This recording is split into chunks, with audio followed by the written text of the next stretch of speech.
chiamo Perez Malena, ho 18 anni, studio al liceo scientifico a Sacile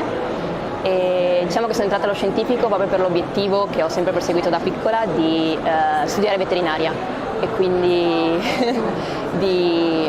lavorare proprio in quello settore per la passione che ho degli animali da quando sono piccola.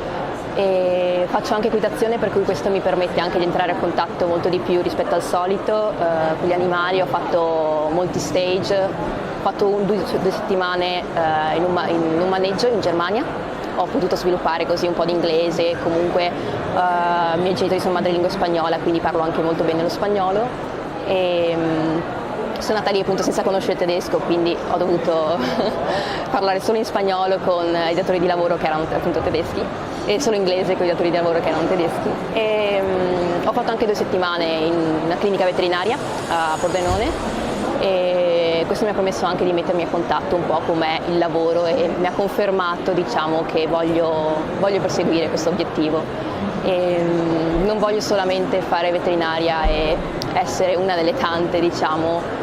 perché so che è difficile, ma voglio riuscire a essere considerata una delle più brave,